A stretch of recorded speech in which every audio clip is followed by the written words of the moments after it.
Hello and welcome to week 2 of our course in oral communication. Today I want to talk about structure and talk about the positives of developing a presentation that has in it key points that are placed in certain places, the development of transitions, and the notion of building drama, maybe through suspense or a payoff from a joke. We're going to be talking about the way we can talk about structure in those positive ways to impact presentation. It should be said at this point that, of course, there can be a downside to a presentation being overly structured in the sense that it can actually restrict you when you're giving a certain kind of delivery. But we're going to talk about that sometime in the course. I do want to give a plug at this point to a wonderful resource in week 4 in which Bernadine Innes-Medford is going to talk about her experiences of presenting from the perspective of being a drama teacher and a coach of presentation through the dramatic and theatrical, which I think is really useful for us to look at. There are a number of important points that I think we can make about structure. It can be overt in the sense that we outline from the beginning of a presentation, we're going to be talking about these 3 points, and you list them and you keep coming back to them, you refer to them by number, and in that way the structure of your presentation is very obvious to people and you're clearly labeling it. There are other ways in which structure can actually be hidden, and I guess today what we're doing is peeling back the layers in a way to look at what is actually hidden from the audience but known to you as a presenter. So I've put these 3 quotes on the slide just to talk about a few different things about structure. The linguist Jane Grimshaw is actually quoted here talking about argument structure, encoding prominence relationships among arguments. So in this sense, we're not looking at the overall presentation in terms of the dramatic arc of it, but really getting down to very key points and very specific elements of architecture in that we can talk about arguments. And this is something we're going to come back to in another week, where we talk about the specifics of logic and structure in that way. But I'm just highlighting it here to let you know that it is part of what we're talking about. I'm quoting from the linguist because she is talking about language, and that's a very important point and place in which we actually start to orientate ourselves when talking about oral interaction. So we can think about structure serving different kinds of function. So the second quote from an article in Forbes magazine refers to the audiences and what they expect from a speaker, and we have this idea of a path and a destination. In that sense, the structure may be something that's overt, it may not be overt, but certainly you as a presenter have an idea of what the payoff is going to be. What is the value to your audience members as they sit and listen to you presenting on a particular topic? The last quote is actually about Martin Luther King's speech, and it says that King's speech employs anaphora, invokes pivotal documents and intertextuality. So there are a few different points being brought up there. Anaphora is this point from grammar, meaning the repetition of a phrase at the beginning of successive clauses. So Martin Luther King, Dr. King, used this idea of "I have a dream" about 8 times in the speech, and it's no accident that the speech became so memorable, in part, I think, because of that rhetorical device. But there were other things, as the quote says. He used sources of information to talk about and to reference and to support the information that he was actually giving.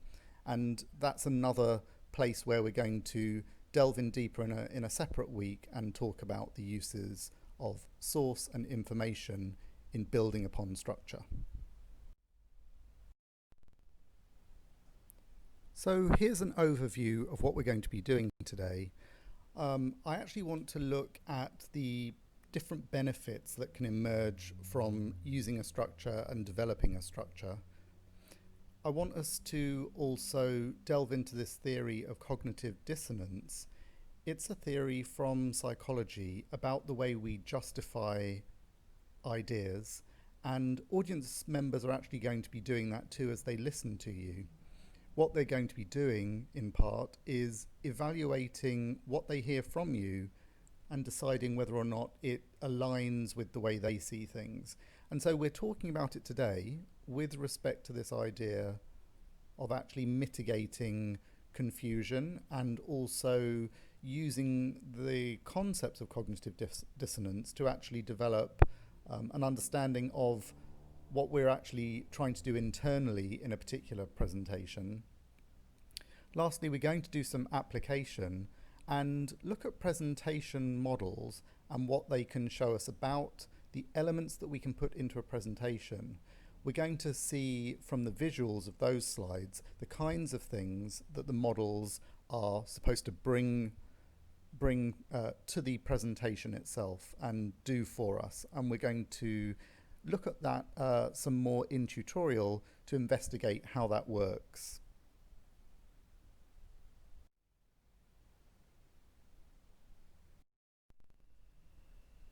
So here are a couple of visuals of models that are actually used by writers of different kinds of text.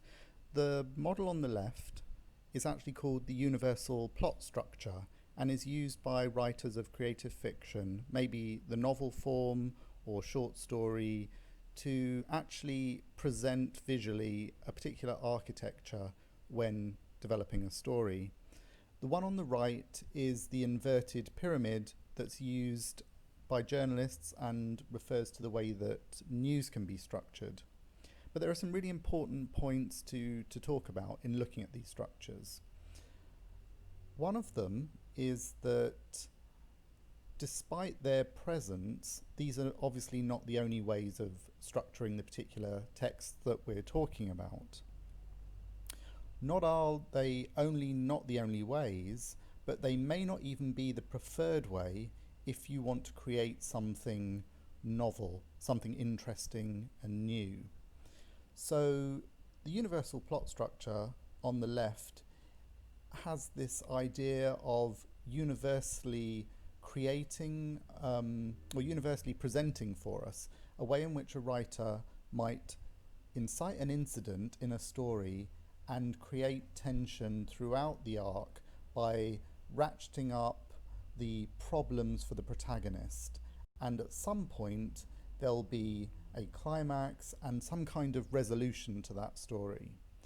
However, if you come to sit down and write a short story and you just use that universal plot structure without trying to make it your own or without trying to infuse it with new and interesting ways of creating that tension and reaching the climax, you will actually find that you don't have anything that somebody externally would look at and recognize as new, because you've followed a particular formula, if you like. You followed a particular outline.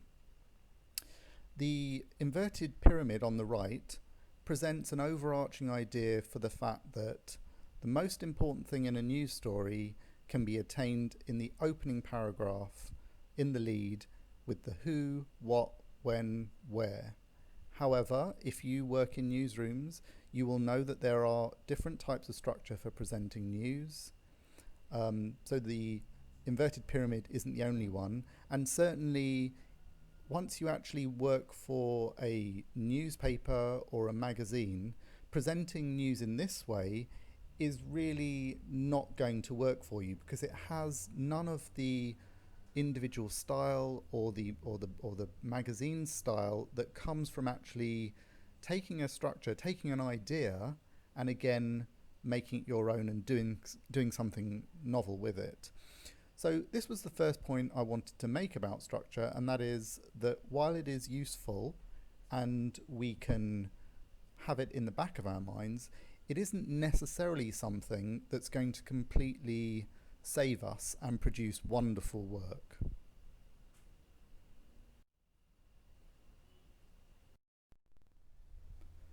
So here are three particular ways that we can focus and talk about structure in presentation.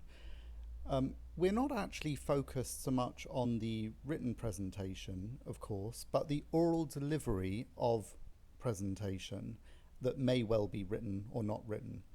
But certainly we can talk about the ideas of signposting, self-referencing and questions just as three possible ways of talking about some of the structural elements that will help you as a presenter develop some kind of structure.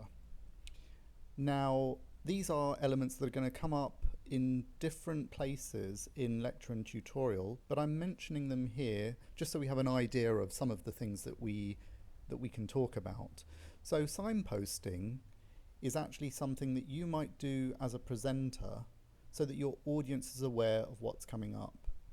And as we've already said, that can be overt, but it may not be overt. So it can be this obvious reference of 1, 2, 3, these are the things that I'm going to be talking about.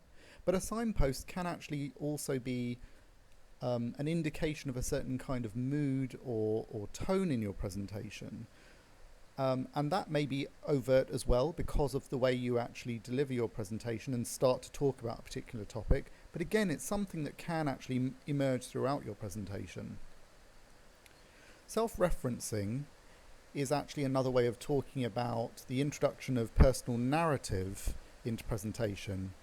In week 7, we're going to hear a bit more from Megan Cleghorn, who's going to be talking about the way stories and storytelling can actually be used in creating some of the architecture in presentation. And she's going to be delivering for us some ideas about the way literature can actually inform what we do when creating oral presentations.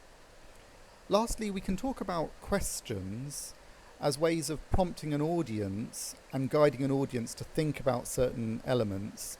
You're probably already very aware of this idea of the rhetorical question that can be used in a presentation, where you ask audiences, you ask an audience member to consider a particular point that you wish to raise through asking a question that actually doesn't require an answer. It's one of those kinds of questions that has inbuilt into it, in the presumption of asking the question, in the presupposition of asking the question, that you're trying to get to a particular point. So we're going to be focusing on these in other lectures, but these are just 3 of the particular ways in which elements can be used to give you some architecture.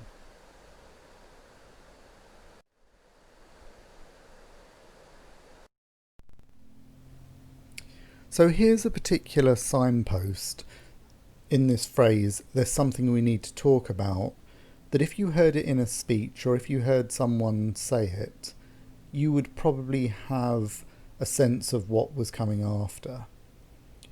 I think so much of what we say and the gestures we make are an index of culture in some way, but to the common hearer in a particular cultural context, let's say in our own cultural context, if somebody says there's something we need to talk about and they say it in the way that is soft or played down, the vocalics, the tone and the pitch indicate some kind of emotional moment, you know that there's probably some problem coming, there's something tense coming, a difficult discussion.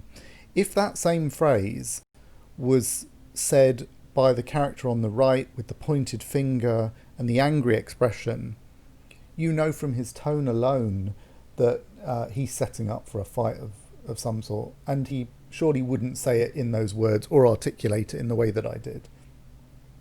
What about the boy in the middle with the pointed finger? the finger alone is like wagging and maybe mature or adult beyond his years. I think if he said it and he pointed, you wouldn't associate it with the kind of anger of the finger wagging on the right, the enraged kind of finger in your face or hand in your face, and you wouldn't associate it with the emotional moment of the two characters on the left. So the point from this is to say that vocal tone conveys information, as you already know, and we should think about the ways in which that tone, combined with gesture rather, actually gives us another layer to presenting in a certain way and telling a story. And the last point to say is when the tone doesn't match the mood, we're likely to produce this dissonance that I mentioned at the beginning, a mismatch between two ideas. In this case, what you're seeing and what you're hearing, but more on that in a moment.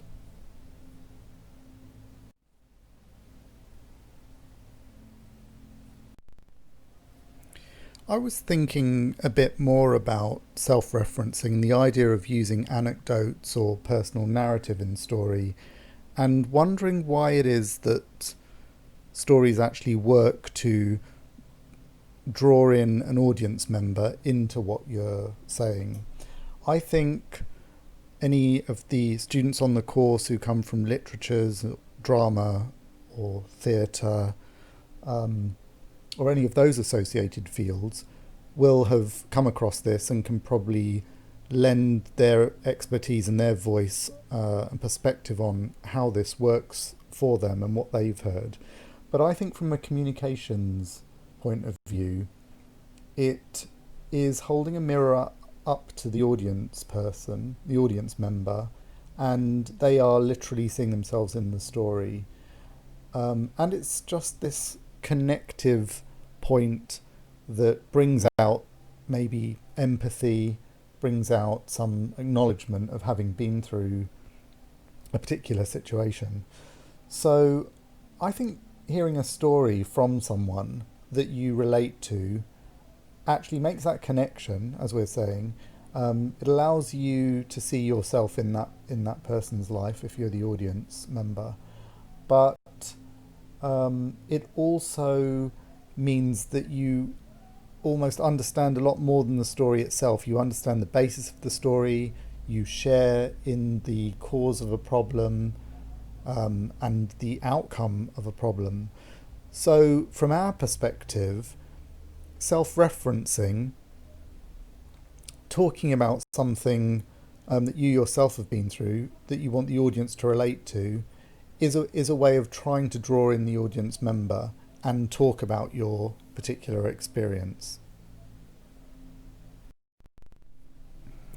There's a lot we can say about questions and the use of questions, and I've already mentioned the rhetorical question, but the challenge for this particular course is to talk about questions in a way that they become functional to help you deliver a presentation.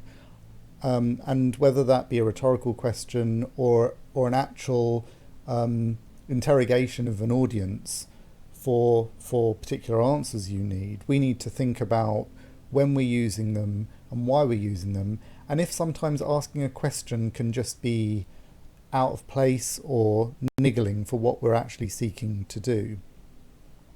However, there are ways in which someone could just say part of a question and you already know where it's going. I mean, the one on the left, will you, obviously it'd be associated with a gesture, but if somebody goes down on one knee, you know the end of the question. I actually used the will you and left it open-ended at the beginning of a short story once, with a view to keeping someone, the reader, engaged all the way through a short story. And the end of the story didn't end with marry me, it was something else. But the point is, I was hoping that that would work to maintain tension through the story, because you're always thinking what is going to be the answer. So I think we can think about questions and the fact that we're putting an audience member on pause for a moment if we only get partway there. But we can also think about the ways in which the obvious questions get asked. The boy on the right with the apple, let's say he was reluctant to eat the apple. You could hear someone saying to him, "Don't you want to get big and strong?" And of course, that's a rhetorical question, because the point of asking it is to say, of course you do, and therefore eat your apple. But there's a lot to be said about questions and interviewing, and we're going to delve into that in a whole nother lecture. But I just put it here again to start us thinking about the idea of asking questions and using them as a way in presentation to actually start to structure the way an audience member thinks about what it is that you're talking about.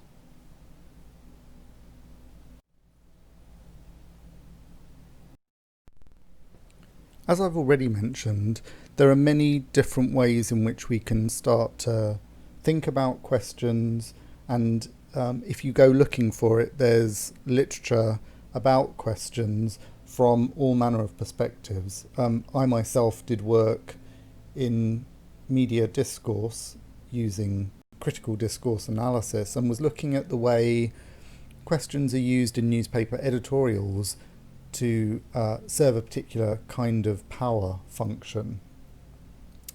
But we here can think about questions in presentation, and I suspect that if you actually had a commentary piece, which is one of the assignments coming up, and it was littered with questions, that actually wouldn't work very well for an audience member or a listener to a commentary, because a commentary is something you want with fairly strong opinion, and therefore we can already start to talk about where questions are going to work and where they're absolutely not.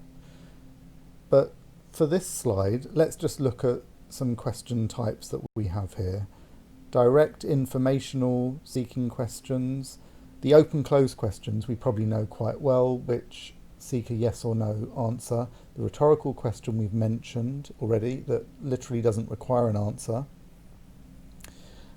The categories here that are used are probing and leading, one to clarify and another with presupposition.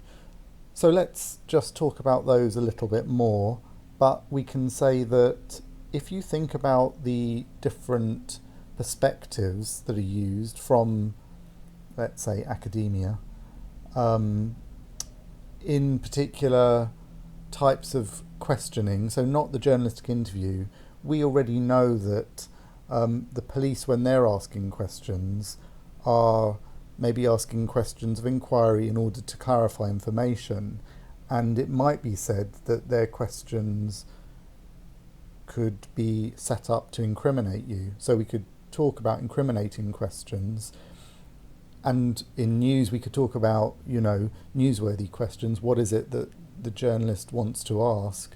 And we're already talking about questions that are the same questions asked, but because of the sphere in which they're asked and because of what they're leading towards, the intention is different.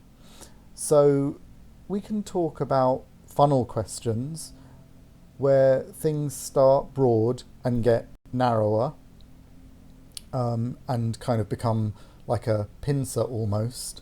We can think about the yes or no questions that are actually used quite well in interview, when someone is actually trying to draw someone through a story and reach a particular point in that story, and they might ask a yes or no question in order to just kind of clarify a summary and move on. So the yes and no question can actually be quite controlling when it's used in an exchange, or when it's used in a presentation, because you're actually setting up a binary.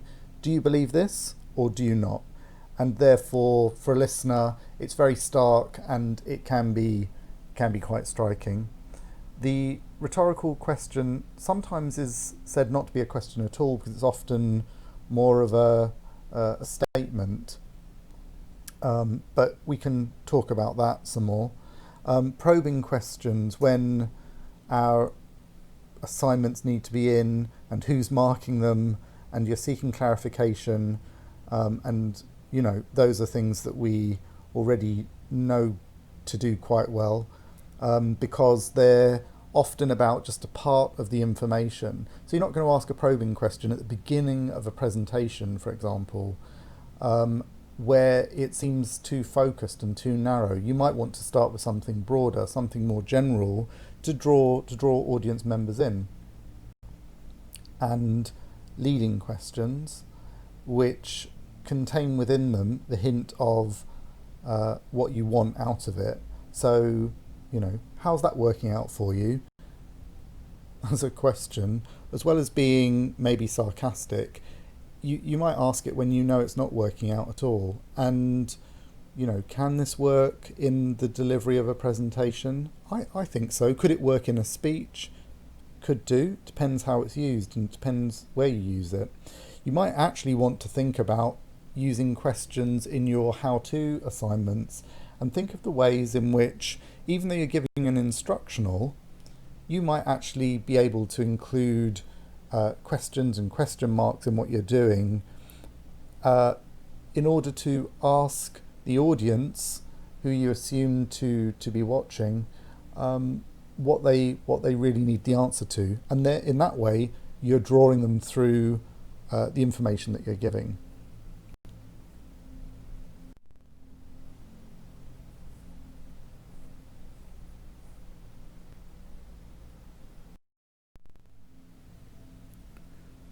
So why are we talking about cognitive dissonance, which is a theory from psychology, in a course on presentation?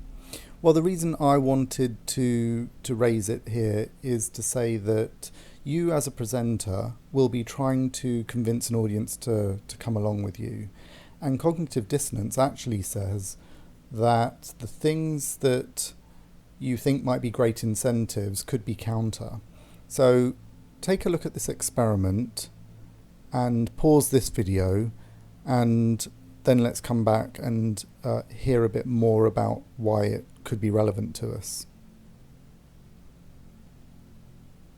Okay, so if you watch the video, you will have seen that someone who is paid more money, counterintuitively, did not comfortably agree to what they were saying. The person who was paid less money and therefore given less incentive to say something they didn't believe actually ended up believing it, because they had to ensure that they didn't feel ridiculous in saying what they were saying. They didn't feel stupid or duped.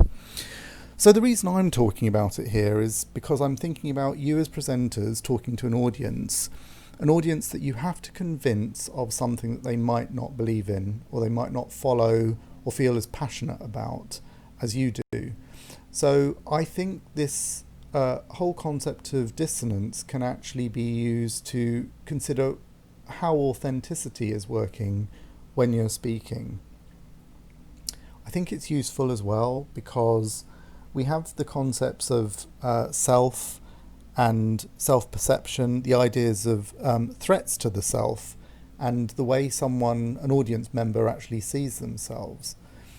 If you actually go about trying to convince someone by berating them and, in essence, threatening the way they see the world is put together, threatening their positions, they're unlikely to be convinced or to agree to, come along with you and follow your ideas.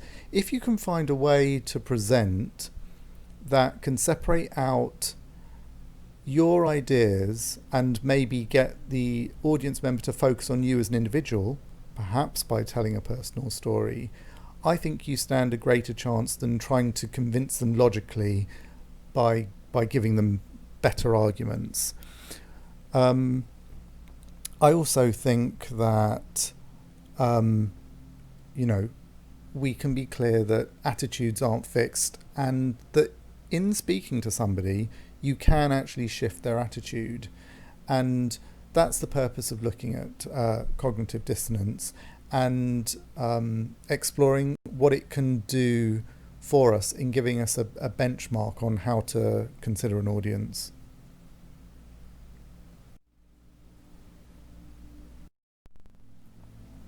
So here's our final slide on signposting. I just put this in as a joke to indicate what can happen if you don't signpost, potentially. You lead someone down a garden path and frankly it ends up a bit embarrassing for you because they end up somewhere they didn't intend to, and you didn't want them there either. So let's move on and now start talking and looking at the way presentations can actually be thought about in terms of other kinds of structure that we're going to look at for this course.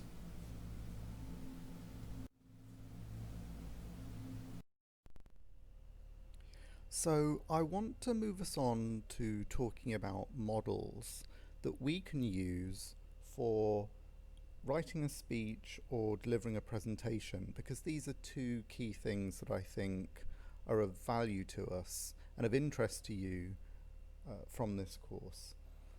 I found this site, which is actually a business site that has on it about 8 different models that creators might use for, I guess, a sales or marketing pitch. And I like the looks of the models, so I took them and I'm going to talk us through 4 here, but actually I've applied them to our speech or presentation in the sense of thinking about the writing. And the link is on the screen and I will try and include it somewhere so you can check them out for yourself. So don't be too transfixed on maybe the language of the explanation on the slide, because it could relate to sales or marketing. But what I've done on the screen is actually write some words for a story or something you might read out as part of a presentation, or deliver in order to demonstrate what I'm talking about. So essentially, of the 4 models that we're going to look at, I've divided the story that I'm thinking about writing into 3 parts: the hook, the journey, and the payoff. And in that way, we're looking at the big structure, we're looking at the big architecture of a presentation in today's lecture.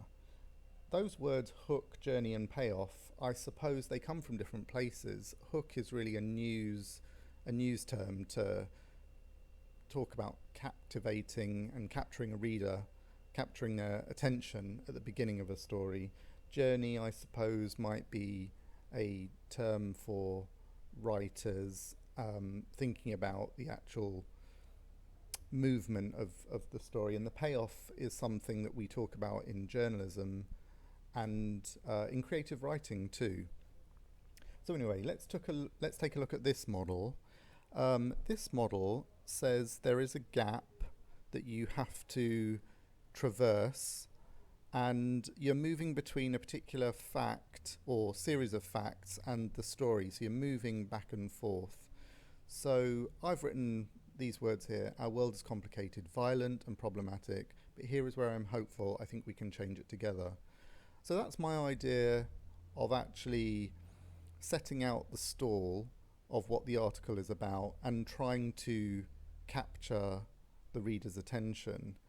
And if you actually look at what I've attempted to do in the successive paragraphs, it is to build some detail and add some complexity to what the audience is going to be hearing about. I've also asked a question fairly early on: does that seem so unlikely? And I suppose that is in essence a rhetorical question, because I'm presuming that it's not unlikely when I talk about our neighbours in an audience being actually quite different from us, even though they might appear to be the same, or share similar backgrounds or whatever it might be. And so if you pause the presentation here and look at the slide, you'll see what's happening in this particular model. What could be is always the priority that's presented. I actually presented it with a question at the end, but what could essentially be a statement of some sort.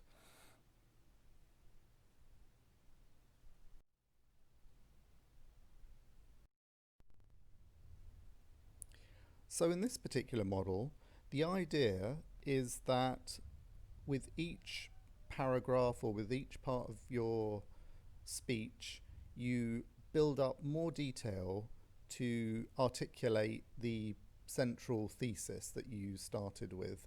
So in this case, I've written a piece about social media, and I've said social media takes up so much of our time, and despite the warnings, we're probably more addicted to our phones than ever.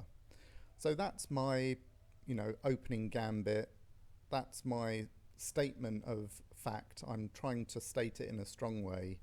And then I would hope that what happens after is there's a more and more detail emerges as to how I'm justifying that statement. And actually, the model itself talks about a roadmap, and I suppose that's what I've tried to do early on. And then with each successive step, you actually flesh out the story, if you like. What I do here in mine is talk about social media, and then I bring in this metaphor of nature. And actually, I ended up doing that because I was doing something outside at the time, and I just thought it was a good visual picture, in my mind at least, for talking about social media and the fact that I'm actually trying to suggest we get off social media. And so in that last paragraph, I say, like the rewilding of a garden, we need to get back to nature and free our minds from the apparent order created by the garden fence of someone else's Instagram profile. I just thought that was quite a neat way of getting from one sphere of talking about social media and talking about electronic devices into the space of gardening and nature and being back outside, which is what I would want to develop if I were to do this as a full presentation or as a full speech. I would keep bringing in references to what it means to be outdoors and what we're losing by spending so much time on devices and in spaces that um, you know they they do have an organic nature to them, or they can have if you think about the way information spreads, but they don't have that organic feel to them in the way the real world does. I think to call information organic is something of a misnomer myself. That's my personal opinion, but I'm happy for us to debate that in tutorial.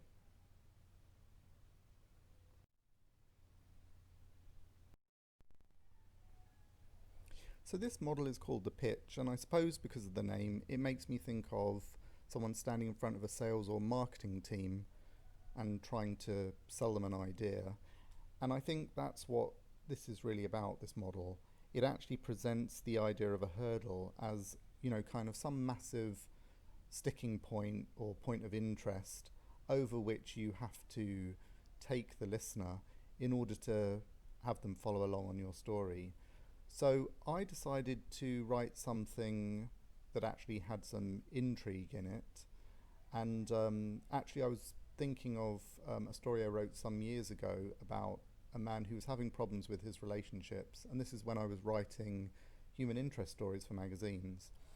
And I was writing for a magazine that had this style of drop intro, which is where you actually start the story with colour, you start with background, reportage, and then you actually get to the hook. So it was actually a news story, but it didn't start in the traditional inverted pyramid way of news. And that's what I was alluding to earlier when I was saying that actually there are different ways of using models, or different models and different ways of using models if you're talking about finding a model to explain news.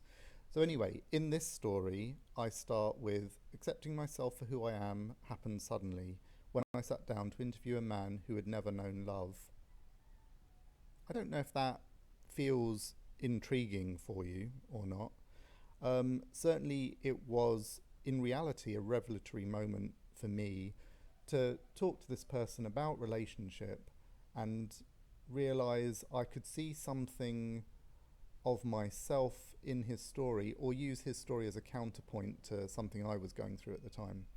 So the hurdle actually starts with something intriguing, I would say, something that is maybe a little bit mysterious. So, unlike when I'm talking about social media in the earlier model, where I set out a hypothesis right at the start, in this one, you actually get a sense that, there's maybe something interesting to follow if it's the kind of presentation or speech that you want to hear.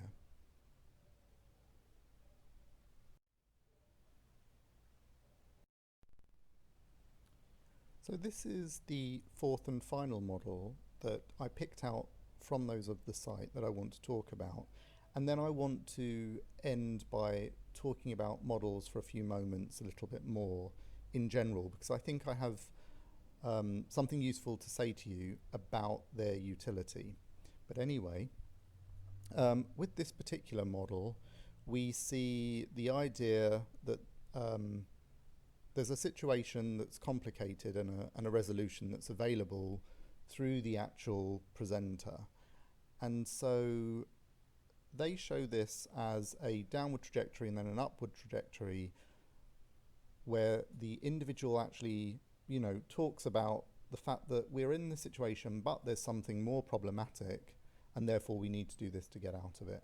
So I tried to use that, and I applied the idea of thinking about the environment, because at one point I was an environment reporter, and so those kinds of things come to my mind quite readily.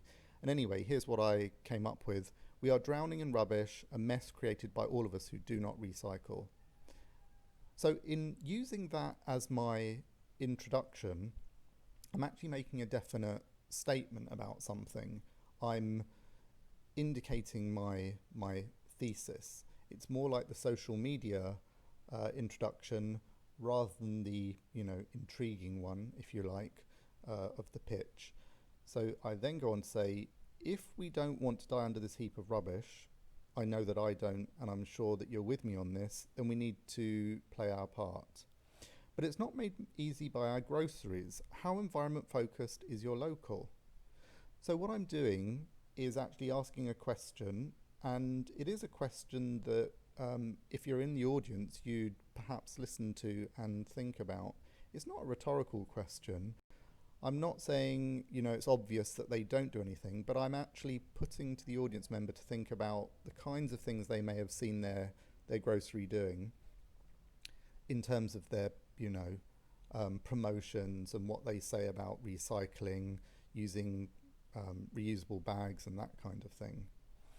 And then at the end of what I have written as this kind of opening gambit to the presentation, I say, you have the power to make them sit up and consider if they're doing enough for today's shoppers, everyday people like you who care. So I'm actually imposing upon the audience member, presuming that, this is me giving the speech as an environment campaigner, for example, that you are someone who is bound to care. I'm making it seem completely reasonable by offering this resolution. But here's what I actually want to add about this idea of models. I think in some ways presenting models in the ways that we've seen them is actually a bit problematic.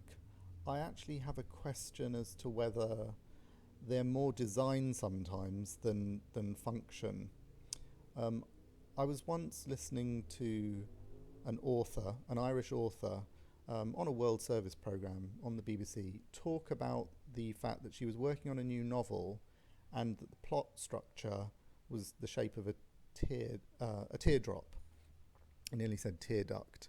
Was the shape of a teardrop, and that intrigued me, and it stayed with me, and I was bothered by it for a long time because I couldn't get the idea out of my head because I couldn't work out what she was talking about. So I was thinking about this picture of a teardrop. Starts narrow at the top and gets wider and wider as the surface tension allows for the drop to form this, this shape. And I guess I was thinking, in terms of her writing process and thinking about writing, she's thinking about plot, which essentially is the trajectory of this story through the character's motivation. So why is this character in particular doing something? And what are those things? And I figured that the teardrop actually represents not having much information at the beginning, and then as the teardrop gets wider and wider, so she, as the writer, is articulating the ways in which the information gets more and more voluminous. You actually understand deeper and deeper the motivation of this protagonist. Now, if I think about that now with respect to what we've just been talking about in terms of models, how different is that if you think about it in terms of your writing process? How different is it from the explanation model, for example, where you have this step-by-step increase in volume, or step-by-step increase in the justification and therefore volume of argument that explains something? Honestly, in my opinion, I'm not sure that I see a great deal. I also think that maybe that, teardrop could be seen the other way and described as a funnel. So all of this is to say, we can have fancy names for things, but actually I think one of the better ways to sit down and think about the architecture of the presentation or speech we're writing is to actually think about what's happening with the information, and in successive drafts of writing it, if it's a prepared presentation, that you actually think about what is happening with the movement. So maybe in the first layer of writing this particular piece, you actually think about the big architecture, and you can use a model if it helps you, and think about, okay, am I adding explanation? Am I adding intrigue? Have I started with a thesis? Or am I going to end with some great, kind of payoff with a resolution? So you can start that way, but in each successive writing, then you'll be thinking about another part of the writing process. And maybe you'll be thinking about, okay, do I need a question here? Or do I need to add a story here so that I can, embellish a particular detail with some personal account? So this is all to say, the models are useful and they're a starting point, but they're never, in my mind, going to be an end point and provide you with the perfect presentation or perfect speech. But I wanted us to talk about models in order to start us on the journey of thinking about something more than just a blank page without any kind of identity or shape to it. So this lecture will have given you some of that insight, and I look forward to us talking more about it in tutorial. Many thanks.